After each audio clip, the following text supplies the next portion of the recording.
तुम्ही पाहत आहात MCN न्यूज मराठी। बुलढाणा जिल्ह्यातील जळगाव जामोद तालुक्यातील वडगाव गड परिसरातील आदिवासी भागात अनेक वर्षांपासून प्रलंबित असलेल्या वीज पुरवठ्याची समस्या अखेर यशस्वीपणे सोडवण्यात आली आहे। या यशस्वी प्रयत्नांमुळे स्थानिक आदिवासी बांधवांना आता नियमित वीज पुरवठा मिळणार आहे।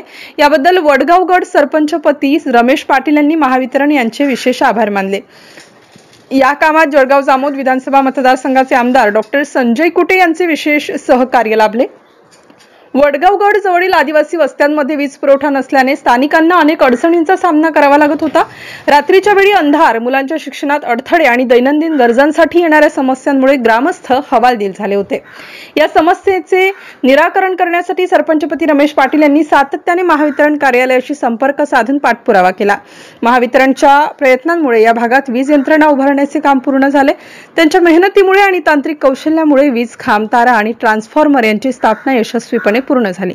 यामुळे आता या आदिवासी वस्त्यांमध्ये पहिल्यांदाच विजेचा प्रकाश पोहोचला आहे। आमच्या भागातील लोकांना विजेशिवाय खूप त्रास सहन करावा लागला। आता वीज पुरवठा सुरू झाल्याने आमच्या जीवनात एक नवा प्रकाश असल्याच्या भावना या प्रसंगी आदिवासी बांधवांनी व्यक्त केल्या।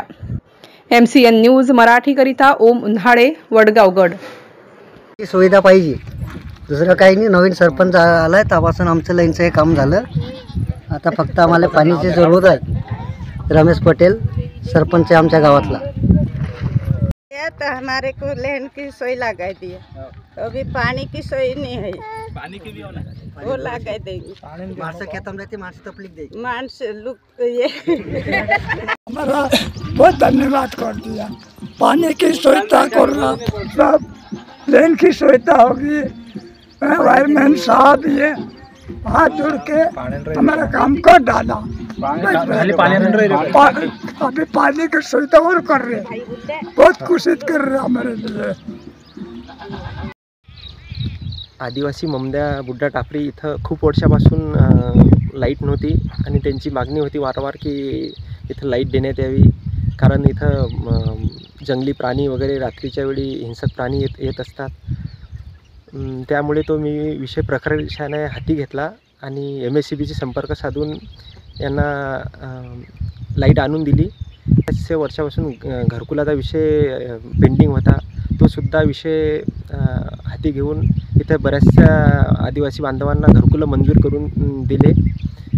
आणि तसेच इथं 140 गाव योजनेतून 15 विभागातून आम्ही पाण्याची टाकी वगैरे हे करून यांचा पाण्याचा विषयसुद्धा लवकरच मार्गी लागणार आहे आणि सर्व सुविधा यांना देण्यात येतील। याच्यानंतरही विशेष यांच्याकडे लक्ष देऊन ममदा बुड्डा टापरीवर लाईन नव्हती खूप दिवसापासून। विषय गंभीर होता। इथं काही वर्षापासून अंधारामध्ये राहत होते, पाळपट्टीमध्ये राहत होते।